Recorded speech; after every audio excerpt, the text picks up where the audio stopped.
In a quiet neighborhood, where the streets are filled with noise and struggle, there lived a man who looked like everyone else.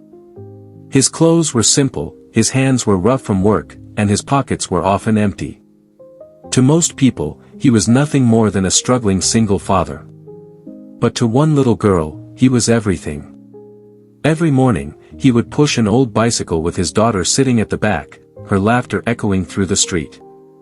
He fixed radios for neighbors, carried heavy loads in the market, and did any job that could put food on their table. At night, when the world slept, he sat by a dim lantern, watching his daughter sleep peacefully, whispering a silent prayer. To the world, I am just another poor man, he thought, but for her, I will be a hero. What no one around him knew was that this quiet man once lived a life of shadows and fire. A man who once commanded soldiers in the most dangerous corners of the world. A man who carried scars not just on his body, but in his soul. He had been a protector of nations. Yet now, he chose to be nothing more than a father. Far away, in a towering skyscraper of glass and steel, a very different life was being lived. A woman stepped out of a black car, assistants rushing to her side. She was a CEO, respected by many, feared by more. Her words moved millions, her signature changed the fate of companies. People whispered as she passed, she's untouchable, she's unbreakable. But what they never saw was her heart. Every night, she returned to an empty penthouse, surrounded by silence. She stared at the city lights, wondering why, with all her success, she still felt alone. For years, she had hidden her vulnerability behind power, never letting anyone close enough to see the loneliness that haunted her. Fate has a strange way of bringing two worlds together. One evening, her car broke down near a crowded street market. People stared, but no one dared to help. She was a CEO, and people feared her presence. Then, from the crowd, a man stepped forward. His clothes were plain, his eyes calm. Without asking for permission, he quietly examined the car, his hands steady and sure. She watched him with suspicion, expecting him to ask for money. But when he finished, he simply wiped his hands and stepped back. She was surprised. No demands, no flattery, just silent help.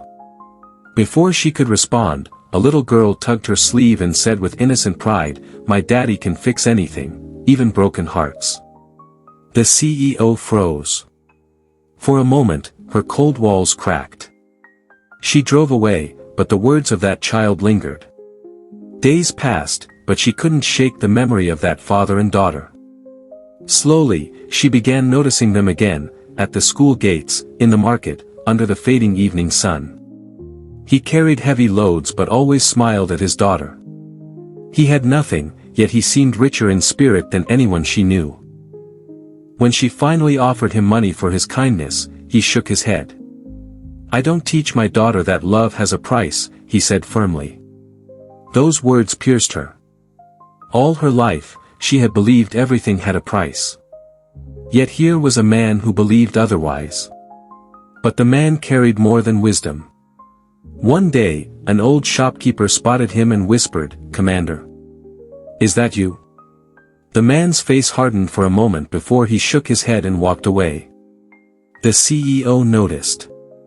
"Commander? What kind of poor man would be called that?" Her curiosity grew, but she found no answers. It was not the man who broke through her walls, but his daughter. The child invited her to a school play, insisting she come. Reluctantly, she went, and for the first time in years, she laughed openly. She began to join them more often, sharing meals, walking with them, watching as the father told bedtime stories by candlelight. For the CEO, it was like discovering a new world. A world where love was not bought, but freely given. But shadows cannot stay buried forever. From the edges of the city, men began asking about him. Enemies from a past life he had long buried. At the same time, the CEO's company faced threats from rivals. Then, one night, danger came too close. Masked men attacked the CEO on her way home. Fear gripped her heart. But before they could harm her, the quiet father she thought she knew became someone else entirely. His movements were sharp, precise, deadly. Within minutes, the attackers fled, broken and defeated. She stared in shock, her breath caught in her throat. "Who are you?" she whispered. He looked into her eyes, tired but unafraid. And then he confessed. "I was once an elite special forces commander. I have led men into battles no one should ever know. I have walked through fire, and I have seen too much death. I left that life behind because I lost everything, except my daughter. I wanted her to grow up with peace, not war." The CEO's heart trembled. The man she had dismissed as poor, the man she had pitied, was greater than anyone she had ever known. Word spread. Rivals tried to use his past against him, painting him as violent, dangerous. The CEO was pressured to cut ties with him, to protect her image. But for the first time in her life, she made a choice with her heart, not her business. She stood by him. Together, they faced the whispers, the judgment, and the threats. The man who once fought wars with weapons now fought with patience and dignity. And slowly, the world began to see the truth. And then, love blossomed. Not the love of fairy tales, but the love built through sacrifice, trust, and respect. In a small wedding ceremony, far from the city lights, the CEO held the hand of the man she once overlooked. His daughter, smiling brighter than ever, stood between them. The guests whispered, shocked that a powerful CEO would marry a poor single father. But as they exchanged vows, none of that mattered. Because in her heart, she wasn't marrying a poor man or a commander. She was marrying the man who had shown her what true strength was. A man who had given everything to his daughter, and now, had given his heart to her. She had all the riches in the world, but no peace. He had nothing, yet carried the strength of 1,000 men. And in the end, she didn't marry a commander, nor a poor man. She married a father, a protector, and the only man who taught her that true love has no titles. But marriage was not the end of their story. In truth, it was only the beginning. The CEO, now no longer just the cold and untouchable businesswoman people whispered about, began to experience life in a way she never had before. She moved from her lonely penthouse into the warmth of a small home where laughter filled the walls. For the first time, she woke not to the sound of phone calls and business alerts, but to the gentle footsteps of a child running to the kitchen, and the smell of simple meals cooked with love. At first, it was difficult. She was used to control, to structure, to everything being perfect. But in this little house, perfection was not found in marble floors or golden chandeliers. It was found in mismatched cups, in laughter over burnt food, in the way a child reached to hold her hand as if she had always been there. The single dad, now her husband, continued to live humbly. Even though he could have leaned on her wealth, he refused to stop working. "I want my daughter to know the dignity of honest sweat," he said. And she respected him for it. But the world was not so kind. Whispers followed them wherever they went. At charity galas, people asked behind her back, why would a CEO lower herself to marry a poor man? At business meetings, rivals mocked, saying, her judgment is clouded by love. She heard it all. And yet, every time she returned home, every time she saw her husband teaching their daughter how to plant flowers in the yard, or repairing broken toys with steady patience, she knew she had made the right choice. But life has a way of testing love. The shadows of his past, though buried, had not disappeared. Men who once served beside him, men who had not found peace, began to return. Some came with respect, calling him commander still. Others came with bitterness, angry that he had abandoned the life they believed in. One evening, as the sun dipped low, a man from his past appeared at their door. His eyes were cold, his voice low. "You don't get to walk away, Commander. The past is not done with you." The CEO stood behind her husband, watching as he calmly replied, "I no longer fight wars for nations. My only war is here, protecting my family, giving them peace." But the man only smiled darkly. "Peace? There is no peace for men like us." And with that, he disappeared into the night, leaving behind a threat that lingered like smoke. Not long after, danger came again. Rivals who wanted the CEO's company, enemies who wanted revenge, they joined forces.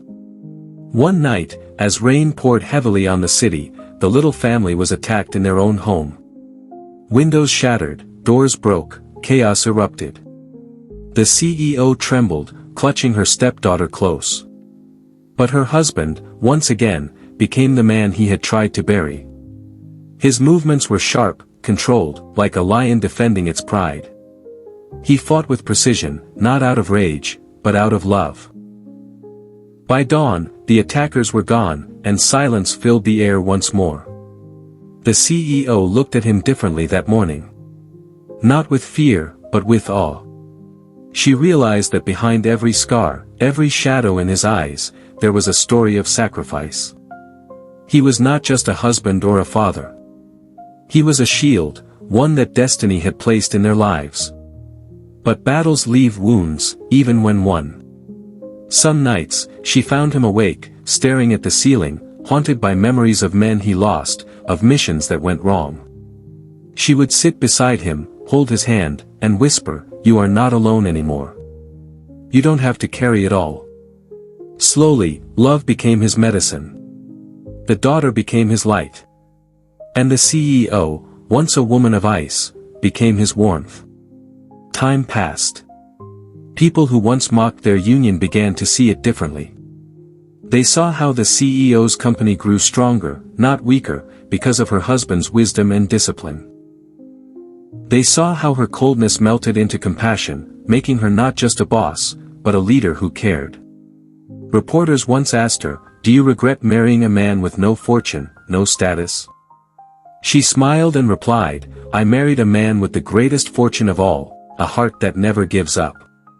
Years later, as their daughter grew, she carried the lessons of both worlds, the strength of her father, the determination of her stepmother, and the love that bound them all together. And when people asked her what it was like growing up as the daughter of a CEO, she always shook her head with a smile. "I didn't grow up in the house of a CEO.